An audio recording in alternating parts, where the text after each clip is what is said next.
Please subscribe this channel and hit the bell icon ताकि videos की सारी notification आपको मिलती रहे। कृपया इसका उपयोग करें।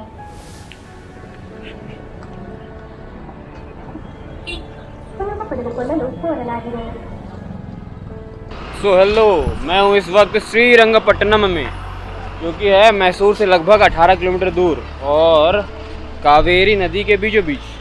और अभी जा रहा हूँ फोर्ट जाना है, तो मुश्किल से 700 मीटर पड़ेगा। जस्ट बस स्टैंड के पीछे की तरफ बढ़ते चले जाइए, यहाँ पे एक छोटा सा स्ट्रक्चर दिख जाएगा, किले का एक हिस्सा है सामने। उधर रोड जा रही होगी, उसके पीछे जामिया मस्जिद है। तो हर जगह एक जामिया मस्जिद होती है, जो बड़ी बड़ी सिटियाँ होती हैं, जहाँ पे पहले किसी वक्त में सुल्तानों का शासन रहा होगा कभी, तो वहाँ पे जामिया मस्जिद, जो बड़ी मस्जिद होती थी, उसका नाम जामिया मस्जिद रख दिया करते थे। चाहे भोपाल की जामिया मस्जिद हो, चाहे दिल्ली की जामिया मस्जिद हो। और इसी के जस्ट आप राइट साइड मुड़ जाइएगा तो टीपू सुल्ताना किला मिल जाएगा। और ये किले के कुछ अवशेष अभी भी अवेलेबल हैं।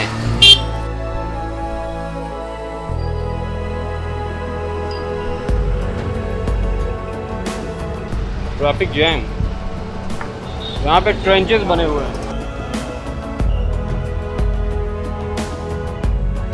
पुराने किलों के अवशेष।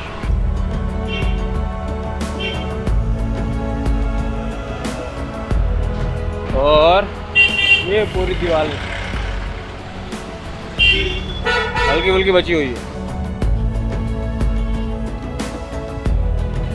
तो वैसे अगर श्रीरंगपट्टनम आना है तो मैसूर से तकरीबन हर 10 से 15 मिनट में एक बस चलती रहती है। वहाँ पे कुल मिला के 3 से 4 बस स्टैंड है। सेंट्रल बस स्टैंड से भी डायरेक्ट यहाँ बस आती है, और नॉर्मल जो बस स्टैंड है वहाँ से, यानी ओल्ड बस स्टैंड से बस आती है। तकरीबन किराया यहाँ पे मुझे लग गया 18 रुपये। 18 रुपये में आप आ सकते हैं। अच्छा, पिछले वीडियो में मैसूर से मैं तकरीबन 40 किलोमीटर दूर गया हुआ था, सोमनाथपुर। वहाँ पे अच्छे चन्नाकेशव टेम्पल है, यानी कृष्ण जी का मंदिर। चन्ना का मतलब सुंदर, केशव का मतलब श्री कृष्ण। और वहाँ पे होसल वंश द्वारा बनाया गया एक खूबसूरत टेम्पल है। तो अगर आपके पास समय होगा, मैसूर अगर आप आ रहे हैं, तो अगर आपके पास 2 घंटे हैं तो आप जा सकते हैं, क्योंकि तकरीबन पौन घंटा आधा घंटा लगता है वहाँ तक पहुँचने में।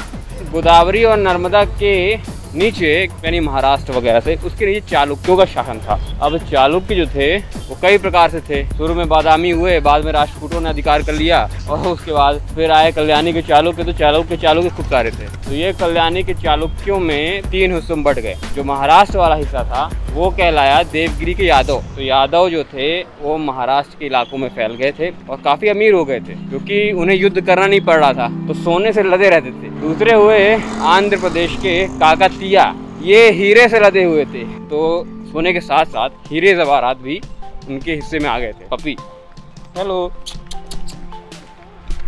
Doggy doggy. तो लास्ट में जो कर्नाटक के दक्षिण वाला हिस्सा था वो एक्चुअल में होसल वंश के अधीन में आ गया। तो फिलहाल जो हम लोग श्रीरंगपट्टनम में घूम रहे हैं, एक समय में होसल के अधीन था ये इलाका।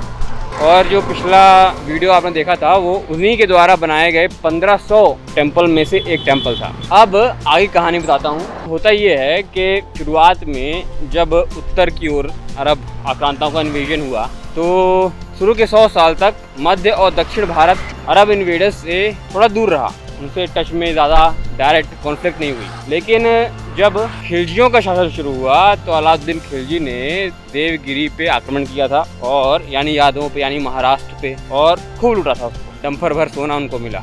और जब फिर लौटा तब उसने तख्ता पलट करके खुद को सुल्तान घोषित कर दिया। और जब सुल्तान घोषित किया तो उसके दिमाग में ये आया कि मैंने जब महाराष्ट्र के इलाके लूटे तो मुझे तो बहुत सारा सोना मिला, क्या पता नीचे जाने पे और भी पैसा मिले। तो उसने अपना एक जनरल मलिक काफूर, उसे फिर से देवगिरी को लूटने, फिर आगे जाके काकतीया को लूटने, और होसल जो सर्वाधिक शक्तिशाली थे उस वक्त दक्षिण भारत में, उनको लूटने के लिए भेजा उसने। तो जब काकतीया पे आक्रमण हुआ तब पहली बार दिल्ली के सुल्तानों के हाथ में लगा कोहिनूर हीरा।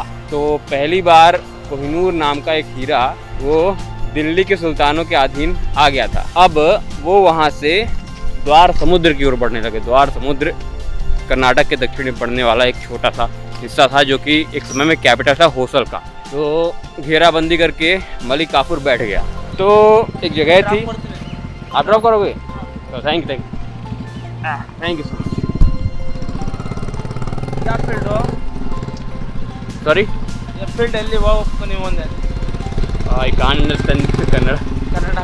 No, English and Hindi. I'm from Madhya Pradesh, that's why.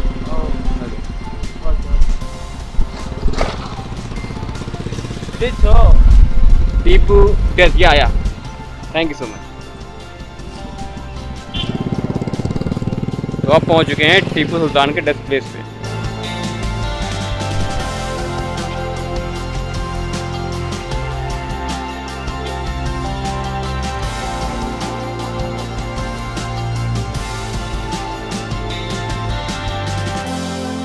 तो श्रवण बेलगोला के लिए कहाँ जाना पड़ेगा? यहाँ से आपको जाना पड़ेगा क्यारपेट। क्यारपेट? यहाँ से क्यारपेट है लगभग 40 किलोमीटर। ओके, मैसूर से कि यहीं से? मैसूर से 15 डिडक्ट कर दो। अच्छा, 55 में 15 भी गया तो इधर से 40 है। अच्छा, बैंगलोर नहीं जाना है। मेरा बैग वगैरह तो सब मैसूर में ही है, तो आप मैसूर जाएंगे तो हाँ, ये 15 ऐड किया तो 55 पड़ेगा। मैसूर से क्यारपेट 55 पड़ेगा। क्यारपेट, हाँ ओके। क्यारपेट उतरेंगे, ओके, वहाँ से श्रवण बेलगोला 17 किलोमीटर। ओके। और एक मेलकोटे है, वो भी बहुत हिल स्टेशन है। ओके। और अभी आप इधर कितना दूर है? अभी कितनी देर है? आज मैं रुका हूँ यहाँ मैसूर में, कल मैं जाऊँगा श्रवण बेलगोला। तो यहाँ पे करिकटा हिल्स है, यहाँ से 5 किलोमीटर या 7 किलोमीटर ये नदी है। ये तो कावेरी नदी ना? हाँ, कावेरी नदी। हाँ। वो स्नान करने के लिए आते हैं लोग। और इनका जो आपका प्रोफेशन क्या है बाद में? मैं तो आप सोचेंगे ज्वेलर हो, इतना ज्वेलर कोई फ्री नहीं रहता है। लेकिन मेरे को, मैं आ रहा था, देखा आपको, मैं आपको देख के ही रोका मैंने। ओके। जो पूर्व से जो कावेरी उत्पन्न होती है ना, हाँ हाँ, तो यहाँ होके तमिलनाडु जाती है। तो अभी हम लोग सुभाष जैन जी के साथ हैं, और जो मैं आपको स्टोरी बता रहा था यहाँ पे आते वक्त था, तो मैं आपको बता रहा था कि यहाँ पे होशल वीर भल्लाल देव का शासन हुआ। और वीर भल्लाल देव एक्चुअल में होशल वंश के अंतिम शासक थे, और उन्होंने तकरीबन 1343 तक शासन किया। पहले अलाउद्दीन खिलजी के समय यहाँ पे आक्रमण हुआ, जो कि मलिक काफूर नाम का और एक जनरल था। उसने लगभग 1311 के समय पे इन इलाकों पे हमला किया, और द्वार समुद्र होशल वंश की कैपिटल रहा करती थी। तो उसने यहाँ पे अधिकार कर लिया था। अधिकार तो एक तरह से नहीं कह सकते, एक तरह से संधि ही हो गई थी, क्योंकि वो सीज करके बैठा हुआ था, घेराबंदी करके बैठा हुआ था, और श्रीरंगपट्टनम और बाकी जगहों को भी घेर के रखा हुआ था उसने। तो सफल तो नहीं हो पा रहा था। बाद में वीर भल्लाल देव के साथ उसने संधि कर ली, और संधि के बाद कई सारे सोने चांदी वगैरह आभूषण वगैरह उसको दे दिए गए। लूटने से अच्छा है हम तुमको थोड़ा बहुत पैसा देते हैं, आज चले जाओ, संतुष्ट होकर, ज़्यादा अच्छा है, हमारी जो जनता है उसको परेशान मत करो। तो वीर भल्लाल देव से पैसा पाके वो दक्षिण पूर्व बढ़ता है और पहुंच जाता है तंजावुर, और तंजावुर में वो लूट मार करता है, और तंजावुर से वो पहुंच जाता है मदुरै, और मदुरै में जितना सोना पाता है वो अपने जितने भी किंगडम्स थे उनको लूटने के बाद भी जितना सोना अगर डबल भी कर दिया जाए ना, उससे भी ज़्यादा था। तो फरिश्ता नाम के जो इतिहासकार हैं वो ये बोलते हैं कि यहाँ पे मलिक काफूर को इतना सोना मिला था, खासकर मदुरै में, कि महमूद ऑफ गजनवी भी अपने सपनों में करवटें बदल रहा होगा। खैर, यहाँ पे धीरे धीरे होता ये है कि विजयनगर साम्राज्य के हरिहर और बुक्का नाम के दो भाई रहते हैं, जो विजयनगर साम्राज्य की स्थापना करते हैं होशल के वीर भल्लाल देव की मृत्यु के बाद। A few moments later. नारियल पानी। तो उत्तर भारत में औरंगजेब की मृत्यु हो जाती है, और देश में हो जाता है बंदर बांट, जो जितना हो सके छीनना चाहता था, और दक्षिण भारत में भी ऐसा ही कुछ परिस्थिति उत्पन्न हो रही थी। तो हुआ ये कि मैसूर के आसपास वाडियार वंश का शासन चलता था, और वाडियार वंश एक्चुअल में एक छोटा सा राज्य था, जो कि एक समय में विजयनगर साम्राज्य के अधीन था। बाद में शाहजहां और औरंगज़ेब की सेनाओं ने यहाँ पे हमला किया था और उन्हें अपने अधीन कर दिया था, परंतु उनकी राज सत्ता उनसे छीनी नहीं थी। उनको टैक्स पेमेंट के बदले उनको शासन करने दिया जा रहा था। वाडियर वंश कई सारे नए कमांडर ढूंढ रहा था, जो कि उनकी सेना को मजबूत कर सके, और पिछले एक्सपीरियंस हैं जिसमें चाहे दिल्ली की शासक हो, चाहे मराठा हो, चाहे निज़ाम हो, वो उनको डिफीट करते रहे हैं, और वो नहीं चाहते थे कि अब उन्हें कोई खास नुकसान पहुंचाए। इसलिए अब एक अच्छे कमांडर का हंट यानी खोज शुरू हो गई थी। इसमें सबसे ऊपर थे हैदर अली। तो हैदर अली धीरे धीरे एक छोटे से सैनिक, मामूली से सैनिक से बढ़ के अब एक अच्छे खासे मिलिट्री कमांडर के पद पे बैठ गए थे। अब हैदर अली धीरे धीरे राजनीतिक फैसले भी लेने लगे थे मैसूर के। और 1761 में जब मराठा अफगान से हार जाते हैं तो उनको एक मौका मिल जाता है, अब वो यहाँ पे तख्ता पलट करके अपने आप को डिफेक्टिव किंग घोषित कर दें, और ये हो भी जाता है। तो ये है पूरा फोर्टिफिकेशन और ये कावेरी नदी। तो जो मैं आपको कहानी बता रहा था कि मैसूर राज्य को एक अच्छे कमांडर की ज़रूरत है, जो कि ना सिर्फ युद्ध लड़ सके बल्कि राजनीतिक फैसले भी ले सके, ताकि उनके राज्य की यानी मैसूर राज्य का बढ़ावा हो सके। लेकिन प्रॉब्लम ये हो जाती है, हैदर अली थोड़ा महत्वाकांक्षी थे और उन्होंने तख्ता पलट कर दिया था, और जो मैसूर के राजा रजवाड़े थे उनको कर लिया कैद। अब कैद में तो आ गए, लेकिन प्रॉब्लम ये पड़ गई कि जो बाकी के आसपास के शासक थे, जैसे कि निज़ाम, हैदराबाद के निज़ाम हो गए नाराज़ क्योंकि उनको टैक्स मिलता था यहाँ से भी, और मराठे जो कि थोड़ा बहुत फ्रेंडली रिलेशनशिप रखे थे मैसूर राज्य से, अब वो भी गुस्सा हो गए कि भाई ये क्या हो रहा है। तीसरा, अंग्रेज़। जब आप पौंडुचेरी आएंगे तो आप देखेंगे कि वहाँ पे एक समय में फ्रेंच कॉलोनियाँ थी, यानी कॉलोनाइजेशन के समय में कई सारे यूरोपियन नेशंस आके भारत में फैले हुए थे और यहाँ से ट्रेड किया करते थे। मगर जब यूरोप में अंग्रेज़ हार रहे थे लेकिन भारत में अंग्रेज़ जीत रहे थे, तो अंग्रेज़ों को एडवांटेज था कि यहाँ पे अपना अधिकार, अपनी सत्ता फैला सकें।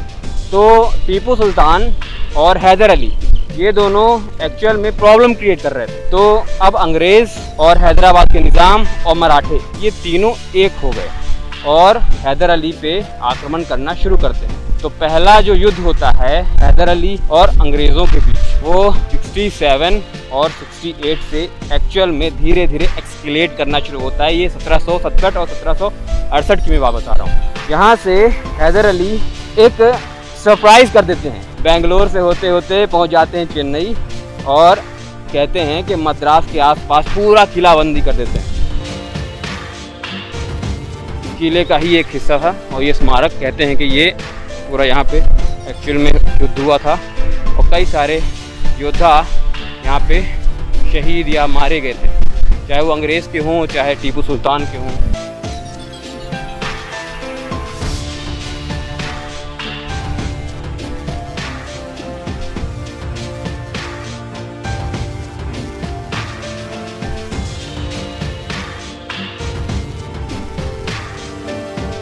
तो ये है 1799 का स्मारक। अच्छा, जो मैं कहानी आपको बता रहा था हैदर अली की, हैदर अली तकरीबन ये 2 साल फाइट करते हैं, लगभग 1767 से लेके 1769 तक, और उनकी फ़ाइट का जो एरिया रहता है वो श्रीरंगपट्टनम से होते हुए पहुंच जाता है सीधे बेंगलोर फिर आगे पहुंच जाता है चेन्नई। और जब अंग्रेज़ उसमें हार जाते हैं, खासकर टीपू सुल्तान और हैदर अली की खासियत ये थी, हैदर अली उनके पिता थे टीपू सुल्तान, ये आपको अगर बताना भूल गया हूँ तो बता दे रहा हूँ। तो खासियत ये थी कि उनकी कैवलरी की जो स्पीड थी वो बाकियों से काफ़ी तेज़ थी। वो लाइट कैवलरी लेके चला करते, कैवलरी का मतलब घुड़सवार। तो मुख्यतः होता ये था कि जो यूरोपियन नेशंस थे वो हैवी कैवलरी लिया करते थे, यानी घोड़े के ऊपर कवच इतना ज़्यादा भर दिया करते थे, घोड़े धीरे धीरे चला करते थे। अब होता भी यही था कि सामने से अगर गोली चल रही तो हैवी कैवलरी रखना भी ज़रूरी था। तो गोलीबारी से बचने के लिए ज़्यादा बख्तरबंद सैनिक, ज़्यादा बख्तरबंद घोड़े रखे जाते थे। होता ये था कि उनकी रफ्तार कम हो जाती थी।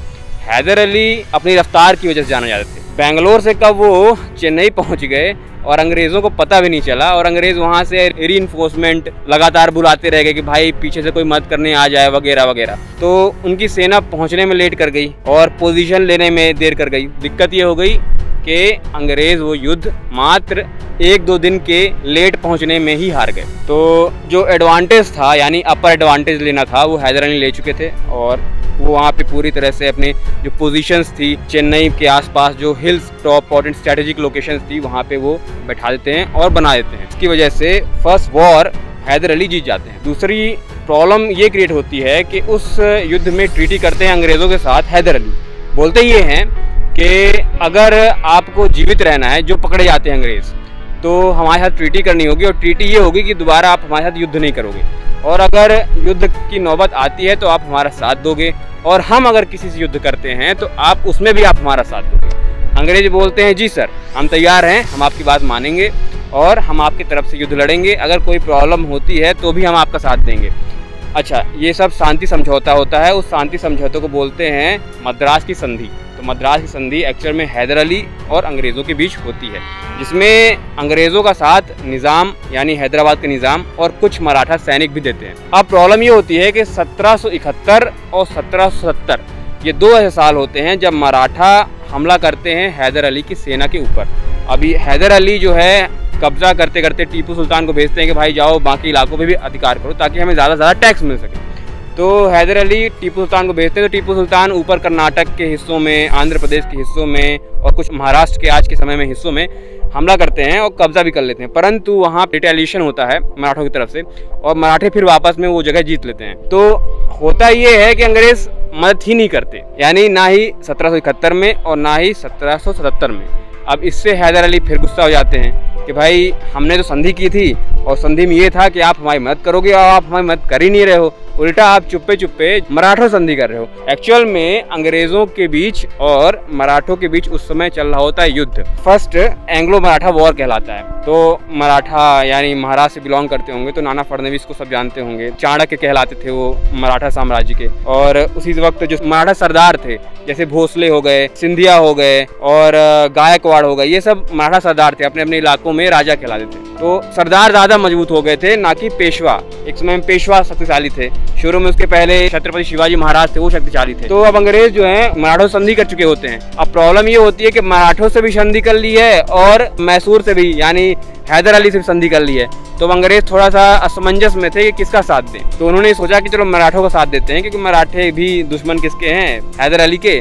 तो जो दुश्मन का दुश्मन होता है वो दोस्त कहलाता है। तो अब इससे हैदर अली नाराज हो जाते हैं और होता यह है 1780 में एक बार फिर से युद्ध की घोषणा कर देते हैं अंग्रेजों के खिलाफ। लेकिन नियति को कुछ और मंजूर था। 1782 में हैदर अली बीमार पड़ जाते हैं और ये सब तब होता है जब युद्ध चल रहा होता है। और उस वक्त हैदर अली तो बीमार पड़ते ही हैं, जो टीपू सुल्तान है उन्हें दक्षिण के अभियान में वो भेज चुके होते हैं। तो टीपू सुल्तान दक्षिण के अभियान में व्यस्त रहते हैं, हैदर अली की मदद कर नहीं पाते हैं, हैदर अली कैंप में ही उनकी मृत्यु हो जाती है। अब अंग्रेज जो है धीरे धीरे चेन्नई से होते होते बेंगलोर, बेंगलोर से होते होते मैंगलोर पहुँच जाते हैं, यानी एक तरह से देखा वेस्टर्न घाट। और वहाँ पे होती है मैंगलोर की संधि। तो मैंगलोर की संधि जो होती है वो होती है 84 में, यानी 1784 के समय में। अब नए सत्ता का जो हस्तांतरण होता है, तो कहते हैं ना कभी कभी जब आप राजा रहते हैं तो राजा के जो बेटे होते हैं उनमें भी लड़ाई हो जाती है कि भाई कौन राजा बनेगा नया नया। तो प्रॉब्लम ये भी थी कि टीपू सुल्तान के सामने कि भाई कहीं कोई विद्रोह ना कर दे, तो इसलिए अंग्रेज़ों के साथ वो संधि कर लेते हैं। युद्ध जो है डिसाइड नहीं होता है कि भाई कौन जीता कौन हारा, लेकिन ये रहता है कि एक तरह से अपर एडवांटेज किसको रहता है, मैसूर को। भाई इतना सारा लगातार उन पर प्रेशर भी हो रहा है, हमला भी हो रहा है, उनके पिता भी मर गए, ठीक है, तो प्रेशर होने के बावजूद भी कब्जा नहीं करने देते हैं। तो एक तरह से देखा जाए तो अपर एडवांटेज मैसूर यानी टीपू सुल्तान और हैदर अली को रहता है। अब एक तीसरी घटना घटती है यूरोप में। यूरोप में कई सारे रेवोल्यूशन चलते रहते हैं कि हमें चाहिए डेमोक्रेसी, हमें चाहिए फ्रीडम, हमें चाहिए राइट्स वगैरह वगैरह। तो 1789 का समय होता है, यानी 89 फ्रेंच रेवोल्यूशन हो जाता है और वहाँ पे कई सारे फ्रेंच सिटीजन्स रहते हैं, वो ये घोषणा कर देते हैं कि अब हमें राजा को गद्दी पे नहीं बैठाना है, पकड़ो इनको, इनको डालो जेल में। अच्छा, जब ये सब युद्ध हो रहा होता है, टीपू सुल्तान एक्चुअल में कुछ अंग्रेज़ों को पकड़ भी लेते हैं। और जब आप श्रीरंगपट्टनम आएंगे तो श्रीरंगपट्टनम में एक जगह पाएंगे, सीक्रेट प्लेस रहता है। यहाँ पे बोलते हैं कि एक्चुअल में शुरू में किसी को मालूम नहीं रहता है कि टीपू सुल्तान अंग्रेज़ों के साथ क्या करते हैं, अगर जो पकड़े गए वगैरह। यहाँ पे एक स्थान है, जहाँ पे अंग्रेज़ों को एक्चुअल में टीपू सुल्तान कैद करके टॉर्चर किया करते थे। तो कई सारे जो अंग्रेज अफसर थे उनका यहाँ पे छोटा सा कारागार, कई सारे तो नहीं बोल सकते, कई सारे अफसरों को पकड़ लाए थे और कारागार में बंद कर दिया करते और उनको टॉर्चर किया करते थे। यहाँ पे एक टॉर्चर रूम भी बना हुआ है। बाद में फिर अंग्रेज़ों ने जब इस श्रीरंगपट्टनम पे अधिकार कर लिया तो यहाँ पे उस जगह को रिवील किया गया और फिर अंग्रेज़ों के ही नाम पे रख दिया गया। तो नीचे नाम वगैरह डिस्प्ले में आपको दिख रहा होगा, तो जब आइएगा तो ये जगह जरूर देखेगा। हाँ, इसी के जस्ट पहले आपको टीपू सुल्तान की समाधि भी दिख जाएगी। तो होप शुरू की कहानी यानी हैदर अली की जो कहानी है आपको पसंद आई हो। तो मिलते हैं नेक्स्ट वीडियो में, तब तक के लिए जय हिंद जय भारत।